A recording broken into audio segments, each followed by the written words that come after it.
What is up, you gorgeous, fabulous creatures, and welcome to this week's episode of the all new Losing It podcast. You're here with Kylie Pax, Australia's emotional eating coach, and I'm thrilled and delighted to be with you all for another episode. As you know, I'm just going to shamelessly plug my free weight loss course every damn week until each one of you signs up and gets it, because it is life-changing. It's a free 4-part video series. It's going to change the entire trajectory of your life. I kid you not, and I'm not exaggerating when I say that. I have this, what I've given you here in this free weight loss course is more value than you would get in somebody else's paid course, because quite frankly, I'm just tired of that bullshit. I am so over a flooded, oh look, little notifications are coming through. I am so over a flooded industry that is sucking women's souls dry. Never mind their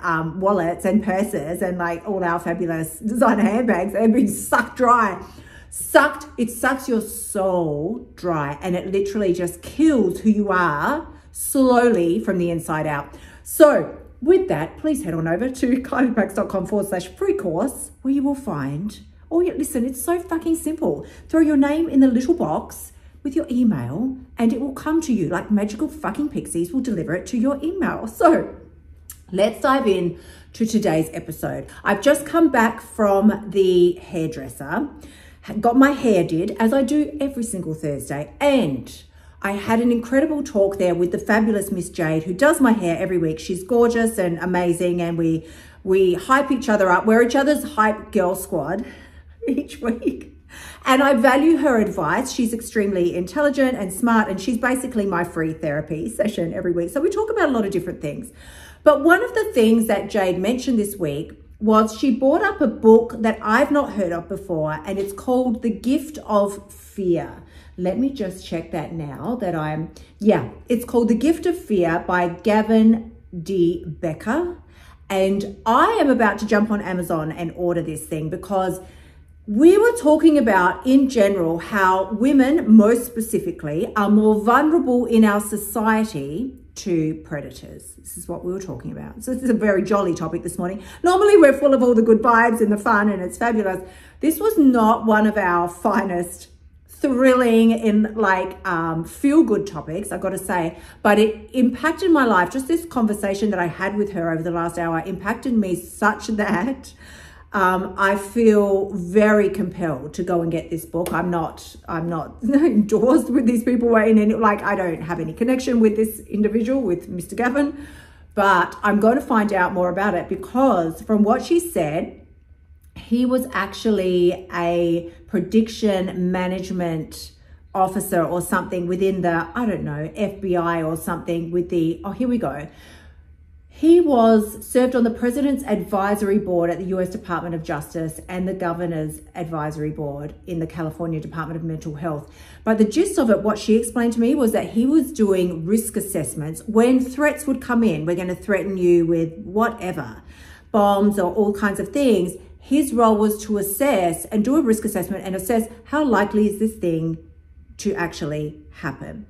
And he's put all his knowledge and experience into creating this book, which I don't know if it's aimed at females, but certainly there was a lot for us to get out of it, that we have been conditioned from birth to be the nice girl, don't rock the boat, don't be rude to people. Oh, so your mother's creepy second cousin from the gremlin side wants to lick your face every time you go to give them a hug. Hello? Oh, well, don't be rude. We don't want to offend them. You just need to go ahead and give them a hug.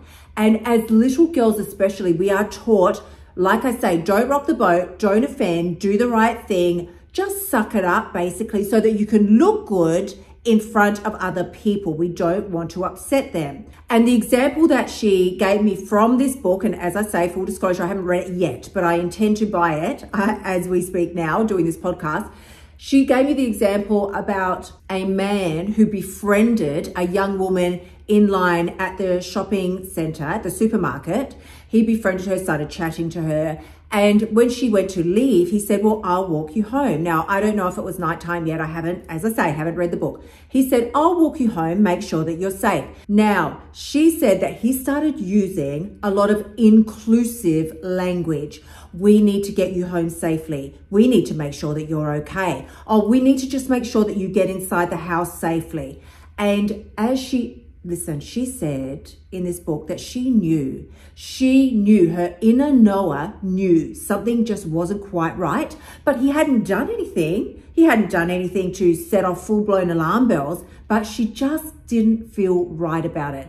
Apparently, when they got to her front door and she put the key in the door, he made his way inside, and I don't know exactly yet, as I said, because I haven't read the book, but Jade did indicate that hideous things happened inside the house.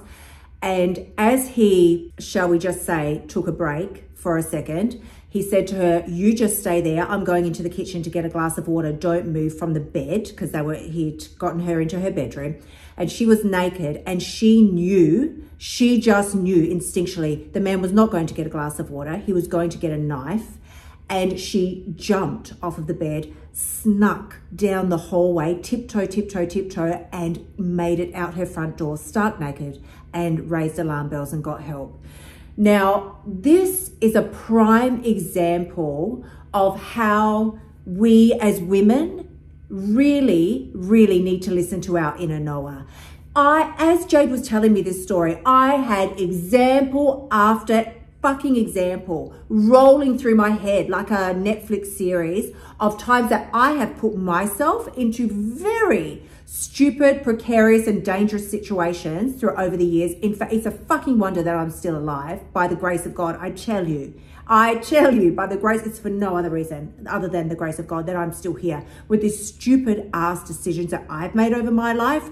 And this is such a beautiful example just to bring awareness to this and to remind us as women that we have the ability to assess our actions before they take place. Don't worry about offending someone, looking stupid in front of someone. Well, I don't want them to feel bad. Like, they will think I'm weird if I tell them, no, don't walk me home, don't come, no, you just stay there, don't come near me, any of those sorts of things. Now, whilst this is extremely off topic from anything to do with emotional eating or weight loss, I promise you I will circle it back around.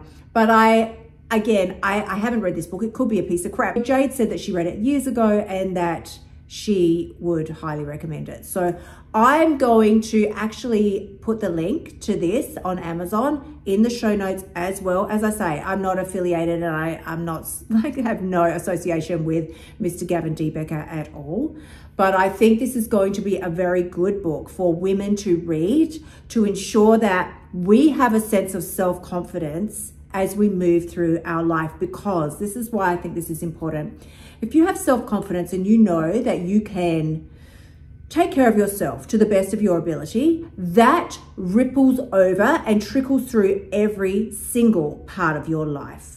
Here's why this relates to food. How many times have you told yourself, I'm definitely going to get my shit together with food. I'm going to start a new program. I'm going to do this. I'm going to get Kylie's free course, kylieprax.com/free course. I'm going to do it. It's going to be amazing. I'm going to do all these things.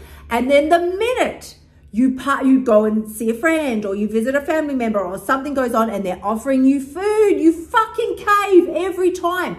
Tell me why. 99% of the time, it's because you don't want to offend them. Oh, my mother-in-law made this for me. I don't want to offend her. My auntie made the favorite cookies that came from Sweden and she fucking got the ingredients grown by pixies and I don't want to upset her. Well, quite frankly, your inner Noah knows. Your inner Noah knows what's best for you. Let me tell you what the actual cost is of saying no to those cookies. You are going to say yes to the cookies to the auntie from Sweden because you don't want to upset her. But I want you to think about the actual price of eating the damn cookies. First up, you're going against your integrity. You had made a decision in full integrity. I'm going to do Kylie's free course. It's no restriction, no deprivation. It's not like it's not a diet. It's not like a diet. It's not a diet at all. It is teaching you how to eat with complete freedom and autonomy over your food choices and lose weight at the same time. I mean, fuck that shit that says the only way to lose weight is to calorie count, restrict, deprive, don't eat fats, don't eat carbs, eliminate sugar, all that shit.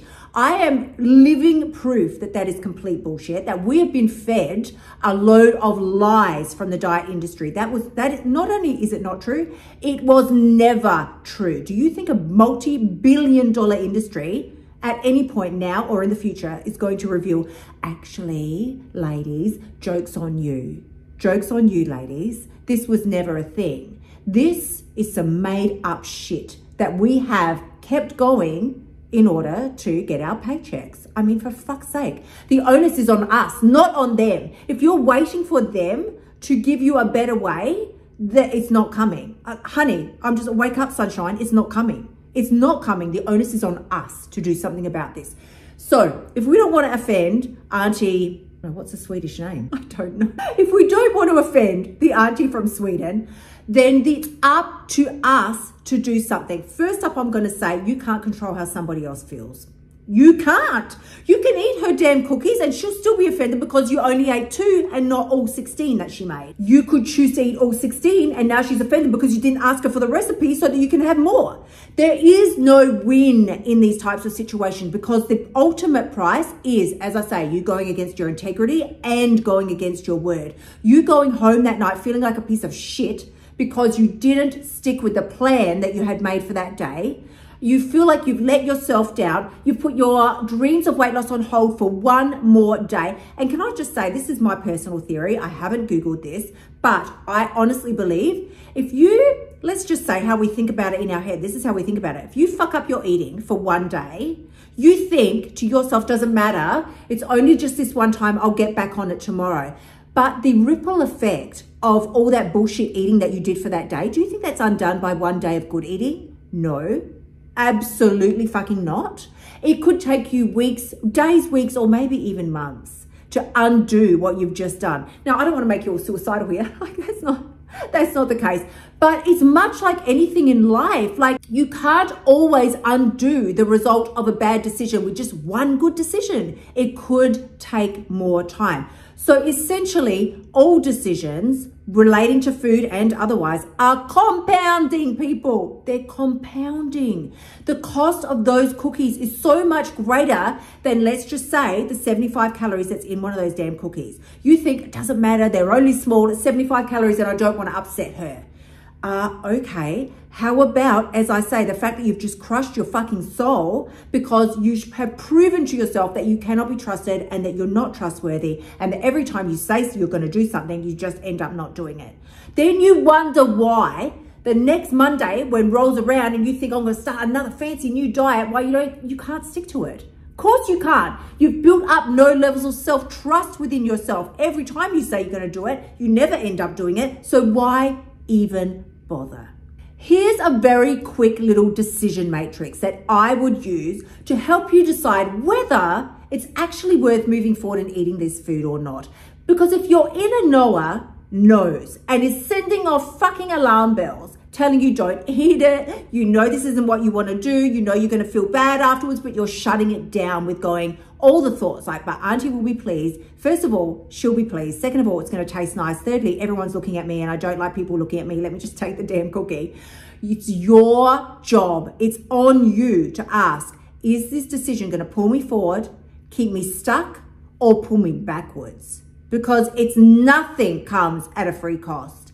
You think that you've won by eating the damn cookie? No. No. If it's not pulling you forward, that decision is either keeping you stuck by reinforcing the very habits that you're trying to get rid of, or pulling you backwards by leaving you feeling like a piece of garbage once it's over. And then who has to dig you out of that hole? Is it the auntie from Sweden? Is she going to be at your house the next morning giving you a fucking pep talk? Come on, girl, you can do it. Let's go. We'll go for a run. It's going to be amazing. I'll make you a healthy salad. No, she's not. She's fucking long gone. Back to her place of origin. She's long gone. Her and her cookies. All that's left is you trying to figure your shit out the next day going, oh my God, I got on the scale. I've gained 2 kilos. And it's just not worth it, ladies. It's not worth it. Here is why it is worth listening to your inner knower, even with decisions that seem as inconsequential as a cookie.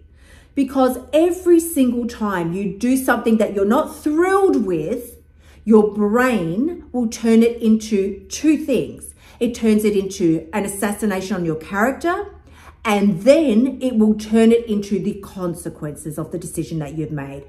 Always and every time. This is what your brain does. When you fuck up, anything in your life, your brain turns it into an effect on character and consequences. What do I mean when I say that? Character. Well, I always knew that I was just a piece of crap. I knew this was never going to work for me. I knew I would fail. I always fail at everything. Why am I such a loser? Why can I never do this? Why can I not lose weight? And then it busts out the consequences. No one's going to love you. No one will ever love you now. If somebody does love you, they don't really love you. They can't. How can anybody love you looking like this? The consequences are immense. You'll always be fat. You'll never lose weight. You can never do this. Basically, your life is one giant shit show, and just sit back and take a seat, honey, because it's never going to get any better. That is what our brain tells. Listen, I want to say, raise me an emoji hand if I'm telling the truth. Leave a comment below. Share this on social. If this resonates with you, please remember to tag me if you share it on social, because I love hearing from you all. Side note.